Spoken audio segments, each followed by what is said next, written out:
Meron pong mga kababayan tayo na nakakalimot kung ano ang totoong dahilan at totoong istorya.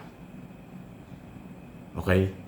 Dito sa isyu kay Senator Bato de la Rosa na ngayon ay nawawala na naman. Ito po yun. Hindi po international community, hindi po ICC, International Criminal Court, hindi po Philippine government ang complainant sa crimes against humanity. Nagreklamo sa paglabag sa karapatang pantao before ICC dyan sa Europe, Netherlands.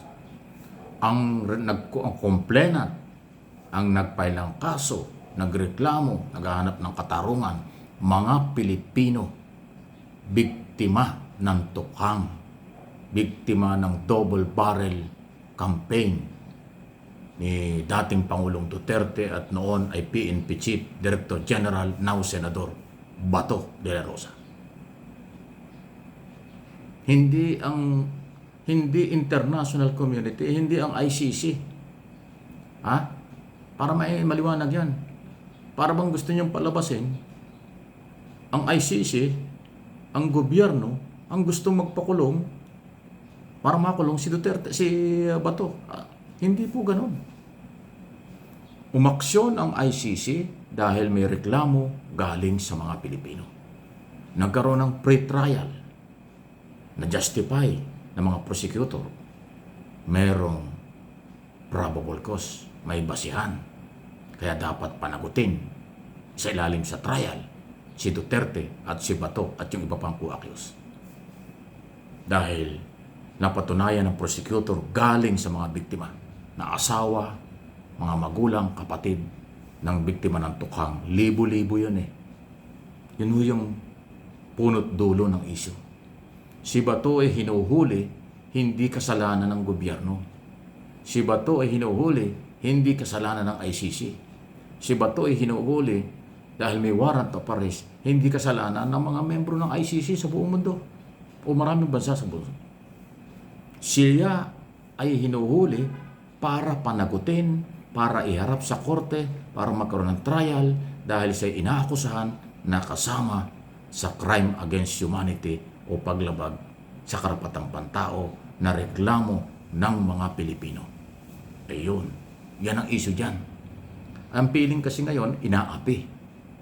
Ang pinapalabas nila, inaapi si Bato, Pilipino, bakit dadalhin sa ibang bansa?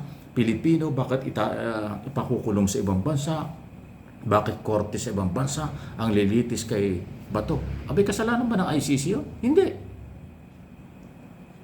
Yung mga Pilipinong biktima nila sa tukhang ay doon nagpunta dahil doon sila umaasang mabibigyan ng katarungan. Nagsisimula pa lang hanapin yung katarungan. Wala silang tiwala sa Philippine Court nung panahong yun. Paano mo maididimanda si Duterte? Hindi mo pwedeng idimanda ang nakaupong presidente. Paano mo maididimanda itong mga pulis? Sila nga ang... Paano mag-i-imbestiga ng mga pulis? Sila nga yung under investigation ng panahon. Under General Bato de la Rosa. Di ba? So tama sila. Dahil yung panahon yun ay member tayo ng ICC. 2017 po nag-umpisa yan eh. So yun, huwag niyong iligaw. Hindi hinaharas si Bato ng Philippine Authority at ng Philippine Government at ng mga Pilipino. Naunawaan siya. Kaya lang meron siyang pananagutan eh. Accountability. Yung accountability dapat mangibabaw. Walang takipan, walang kampihan.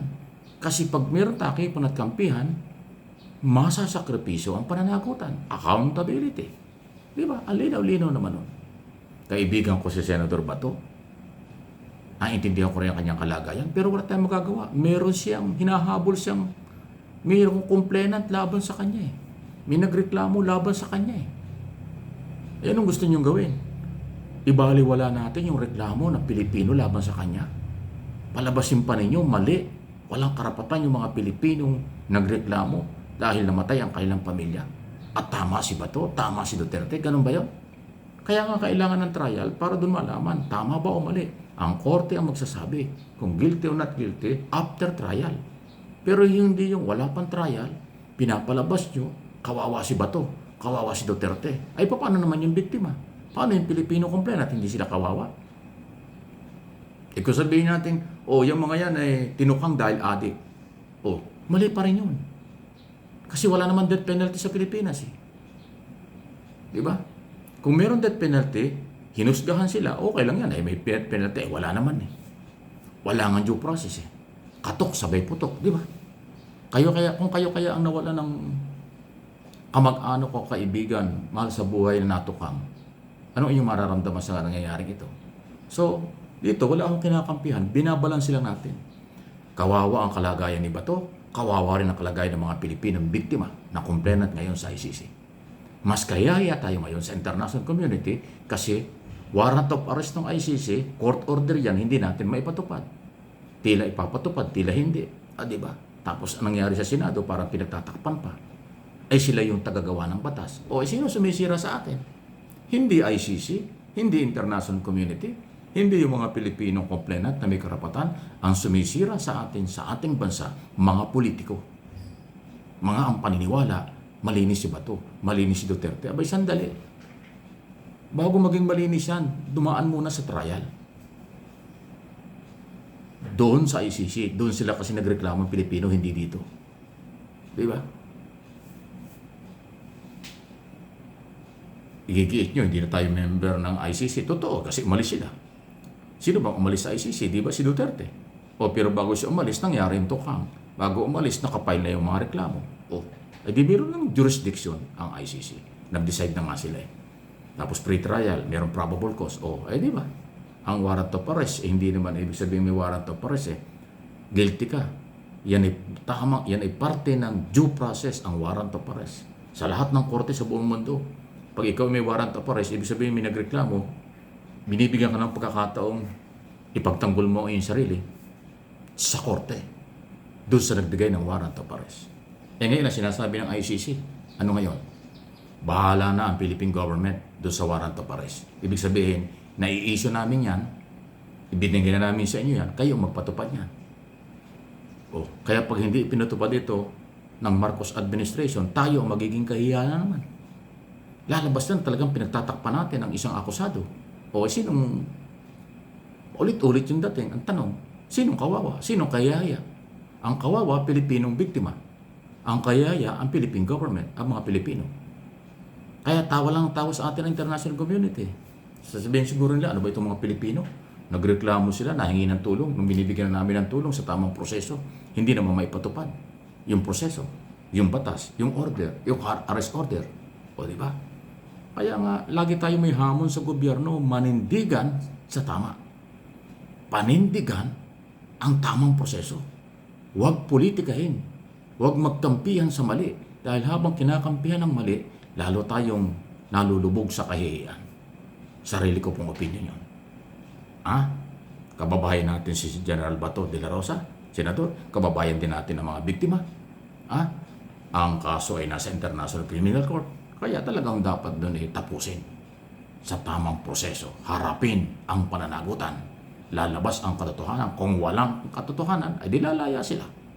Ganun lang naman yun eh. At kung may ebidensya at katotohanan, mananagot sila. Kaya nga, katotohanan, katarungan. Please like and share, subscribe and follow, magpakatalino. Dahil kapag ka umiral kawalan ng kaalaman, masamang halimbawa yan.